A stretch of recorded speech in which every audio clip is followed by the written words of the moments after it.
Hello అండి, ఈ వీడియోలో చికెన్ కర్రీ ఎలా చేయాలో చూసేద్దామా. చికెన్ కర్రీలో చాలా రకాలు చేస్తారు కదా.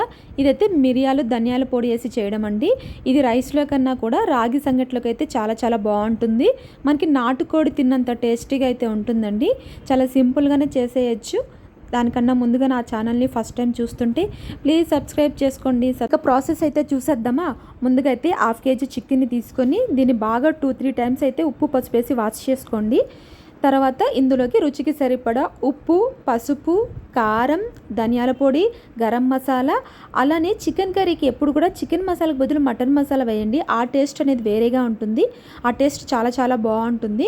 ఈ మసాలాలన్నీ కూడా మీరు చికెన్ ఎంత తీసుకుంటారో దాని క్వాంటిటీని బట్టి తీసుకోండి. అయితే హాఫ్ కేజీకి తీసుకున్న క్వాంటిటీ అన్నీ 1 టేబుల్ స్పూన్ అయితే తీసుకున్నానండి. మీరు మీకు తగ్గట్టు అయితే తీసుకోండి. ఇప్పుడైతే ఈ మసాలానంతా కూడా మన చికెన్ ముక్కలకి పట్టేటట్టు బాగా ఈ విధంగా అయితే కలుపుకొని మినిమం ఒక అరగంటన లేదంటే 1 గంటన మీరు మ్యాగ్నేట్ చేసుకోండి. అప్పుడు టేస్ట్ అనేది చికెన్ కర్రీ చాలా చాలా బాగా వస్తుంది. ఇప్పుడైతే చికెన్ కర్రీ కోసము స్టవ్ పైన ఒక ప్యాన్ పెట్టి ఆయిల్ పోయాలి. ఆయిల్ అనేది కొద్దిగా వేడెక్కిన తర్వాత మన బిర్యానీ దినుసులన్నీ ఉంటాయి కదా, అవన్నీ కూడా వేసేసుకుందాము. ఇదంతా కూడా కొంచెం సేపు చిట్టపట్ట అన్నివ్వాలి. ఇప్పుడు ఇందులోనే సన్నగా కట్ చేసి పెట్టుకున్న ఆనియన్స్ని కూడా వేయాలండి.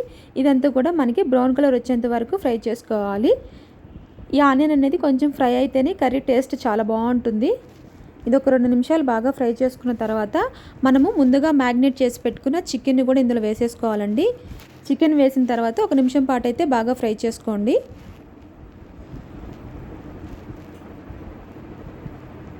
ఇది కొంచెం ఫ్రై అయిన తర్వాత ఒక 2 టమోటాలని ఇలా చిన్న చిన్న ముక్కలుగా అయితే కట్ చేసి వేసేసుకోండి. ఇదంతా కూడా ఇంకొక నిమిషం పాటు అయితే బాగా కలుపుతూ అయితే ఫ్రై చేసుకోండి. ఈ టమోటా అనేది మగ్గేంత వరకు అయితే మనము దీన్ని ఫ్రై చేసుకుంటూ ఉండండి. కింద మాడకుండా అయితే చూసుకోండి. చికెన్ అనేది మనకి తొందరగానే కుక్ అయిపోతుంది, ఎక్కువ టైం కూడా పట్టదు. ఇంక టమోటా అనేది మగ్గడానికి ఒక 3-4 మినిట్స్ అయితే పడుతుంది. మీరు మీడియం ఫ్లేమ్ మీద పెట్టి ఈ విధంగా అయితే కలుపుతూ అయితే ఫ్రై చేసుకోండి. మాడకుండా అయితే చూసుకోండి, లేదా మూత పెట్టేసి కూడా టమోటాలు అనేది మగ్గనివ్వండి. మనకి టమోటా అనేది మెత్తబడేంత వరకు మగ్గితే సరిపోతుంది. ఇప్పుడు ఇందులోని 1 టేబుల్ స్పూన్ అల్లం వెల్లుల్లి పేస్ట్ కూడా తీసుకుంటున్నాను. ఇదంతా కూడా ఇంకొక నిమిషం పాటు అయితే బాగా కలిపి ఫ్రై చేసుకోండి. నేను ఎక్కడ కూడా వాటర్ అనేది వాడలేదండి ఇంతవరకు. మనకి చికెన్లో ఉండే వాటర్ ఇదంతా ఇక్కడ చూస్తున్నారు కదా, చికెన్లో నుంచి వాటర్ అంతా కూడా వచ్చేసింది. మీకు కావాలి అనుకుంటే కర్రీకి ఇంకొంచెం వాటర్ కూడా యాడ్ చేసుకోండి. మనకి ఇప్పటికే చికెన్ అనేది 80% అయితే కుక్ అయిపోయి ఉంటుందండి. నేనైతే ఇంకొంచెం వాటర్ కూడా యాడ్ చేసుకున్నాను. మీరు చపాతీ వాటిల్లోకి తినేట్టుగా ఉంటే వాటర్ అనేది స్కిప్ చేసేయండి. లేదు సంగటి వాటిలోకి అయితే వాటర్ అనేది యాడ్ చేసుకోండి. మనం సంగటిలోకి అయితే కొంచెం ఇలా వాటరీగా ఉంటేనే టేస్ట్ అనేది బాగుంటుంది. ఇప్పుడు మూత పెట్టేసి ఒక 2 నిమిషాలు అయితే మీరు చికెన్ కర్రీ ఆయిల్ పైకి తేలేంత వరకు అయితే కుక్ చేసుకోండి. ఈ విధంగా అయితే ఆయిల్ అనేది పైకి తేలి చికెన్ అనేది కంప్లీట్గా అయితే మనకి ఉడికిపోవాలి. ఇది ఉడికిన తర్వాత ఇప్పుడైతే దీనికి మెయిన్ ఇంగ్రీడియంట్ ఈ మసాలానే అండి.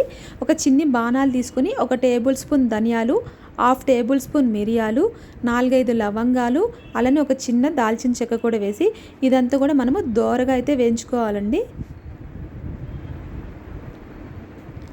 ఇదంతా కూడా బాగా ఫ్రై అయిన తర్వాత దీన్నంతా మెత్తని పేస్ట్ లాగా అయితే మనము దంచుకోవాలి.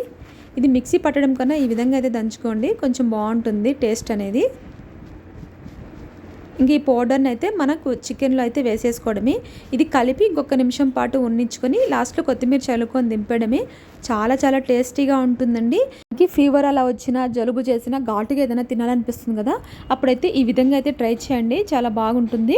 మీకు కూడా కొంచెం వెరైటీగా తిన్నట్టు కూడా ఉంటుంది అండ్ చాలా టేస్టీగా కూడా ఉంటుందండి. ఇప్పుడైనా ఈ మెథడ్లో ట్రై చేయకపోతే ఒకసారి ట్రై చేయండి. చాలా టేస్టీగా ఉంటుంది అండ్ మనకి నాటుకోడి తిన్నట్టు అయితే ఉంటుంది.